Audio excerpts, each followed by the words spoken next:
you guys want to go? Do you guys want to be on the bottom or the top? I don't know.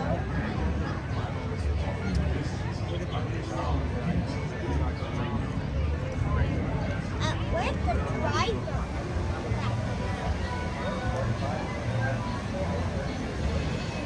Engine room. Approach ready at 1/4 speed. And the ball line. All passengers, stand by to go ashore.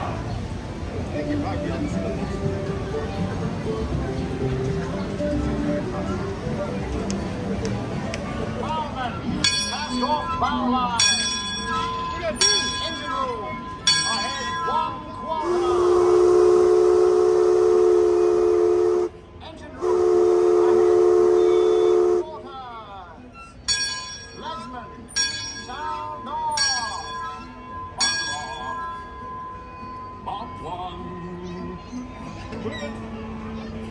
That's the leadsman calling out the depth markings so we can avoid running aground. Mark Twain. Mark Twain is not just the name of a riverboat or a great American author. It also means the water here is 2 fathoms deep. That means it's safe enough for us to proceed on our steam-powered journey along the rivers of America. On our trip, we'll visit the magnificent Columbia of the Great Northwest, the graceful Missouri of the windswept plains, and the rugged Rio Grande along the border of Texas and Mexico. I'll be sure to point out interesting sights along the way and even tell you about a legend or two. We begin our trip right here on the mighty Mississippi, heading south and ending up down in New Orleans. In the South Plains, there's a city way down on the river, where the women are very pretty and all the men deliver. They got music, it's always playing. Start in the daytime, go all through the night. When you hear that music playing, hear what I'm saying and make you feel alright. Grab somebody, come on down. Bring your paintbrush, we're painting the town. Oh, that's the sweetest going round. Catch you down in New Orleans. New Orleans is rich in history, music, good food, and ghost stories. One of those stories involves the old mansion you see over there on the hill. I've heard it said that the place is haunted, filled with 999 ghosts, ghouls, and goblins. And they're looking for one more to make it an even thousand.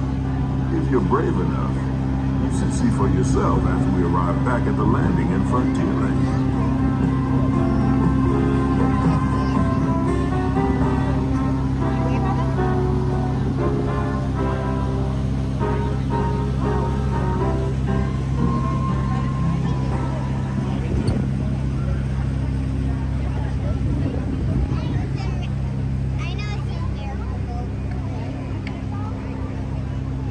We're now passing Fowler's Harbor. This is home port for the 3-masted windjammer, the Columbia, the first American ship to circumnavigate the globe. Here's a bit of history for you. The Columbia set sail from Boston Harbor in 1787. She rounded Cape Horn and became the first American ship to carry the stars and stripes around the world.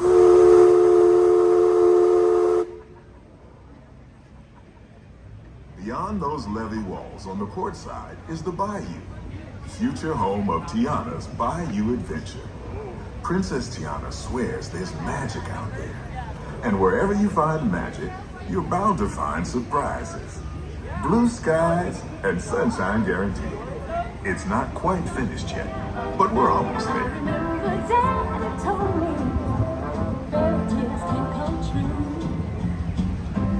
You gotta make them happen. All depends on you. So I work real hard each and every day. And things for sure are going my way. Just doing what I do.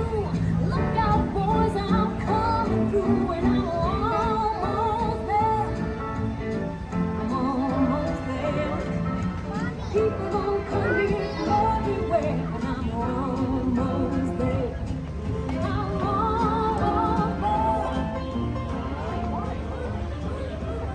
Tiana's Bayou Adventure is part of Critter Country, a remote wilderness filled with tall pines and tall tales about local animals that talk, sing, play music, and dance.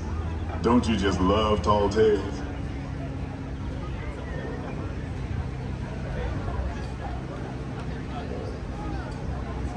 While you're in Critter Country, you might want to grab a paddle and try your hand at the Explorer canoes. You can work up a real good sweat rowing one of those around the river. Me, I'll take the comfort of the Mark Twain Riverboat any day.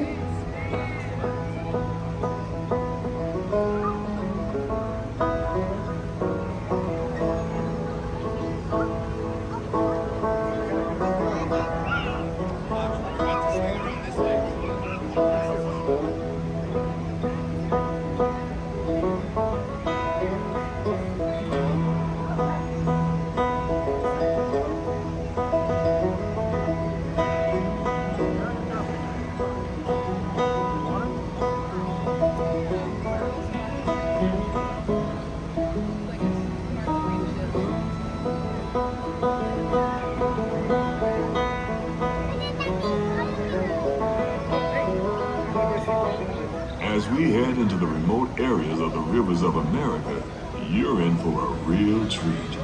I've been navigating these parts for years now, but I never get tired of taking in the breathtaking beauty of the Columbia River. The majestic trees, the stunning rock formations, the cascading waterfalls, the moose, deer, and elk along the banks. It's all so magnificent and so peaceful.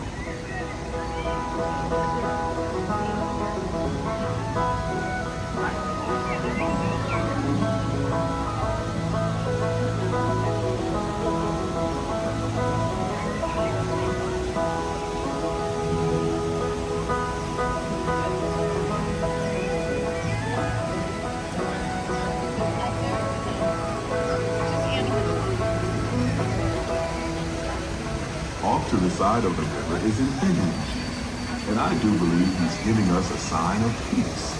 That means we're all clear as we head up the Missouri River to the home of the Plains Indians.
Off the port side of the riverboat is a wise old shaman, sharing a story for all of us to hear. He's telling the tale of how a woodpecker taught a young tribesman to take a hollowed-out branch and turn it into that most wondrous of musical instruments, the flute. It's a legend the Lakota have passed down from generation to generation.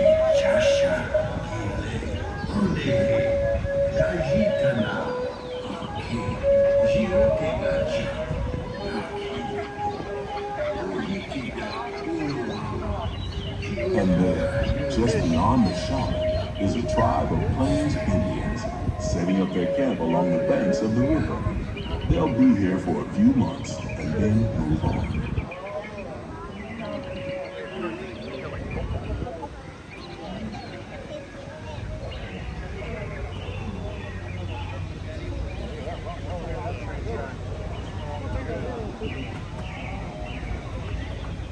As we continue our journey, keep a close eye on the riverbanks. There's a good chance we might catch a glimpse of moose, mountain lions, and other wildlife.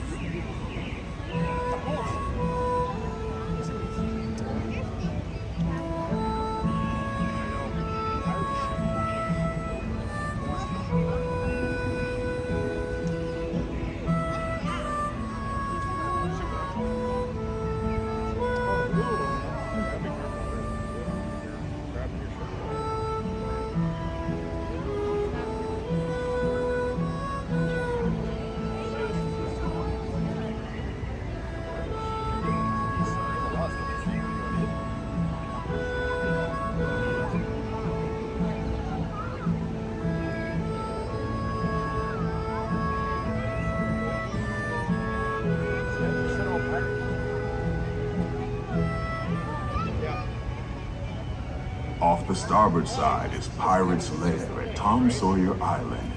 Young Tom always said he wanted to be a pirate, and I think I see why. If you're a pirate, you don't need to get up early in the morning and go to school. And you never have to wash your face and hands. All you have to do is just look for treasure all day long. At least that's what Tom Sawyer thought.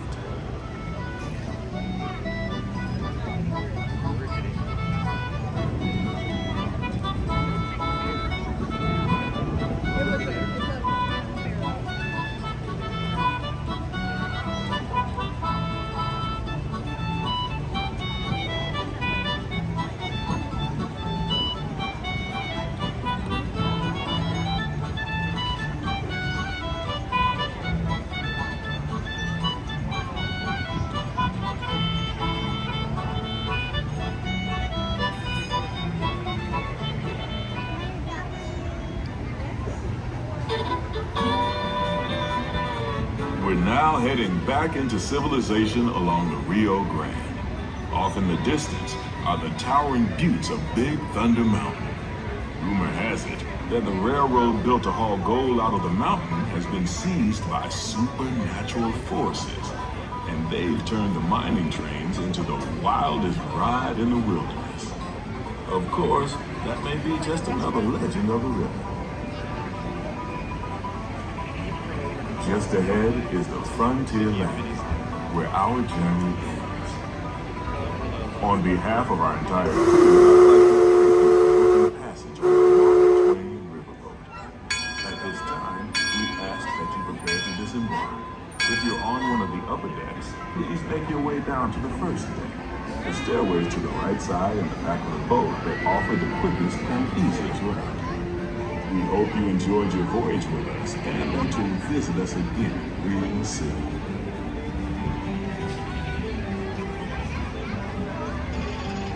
Engine room. Approach levee at 1/4 steam. Man the bow line. All passengers, stand by to go ashore.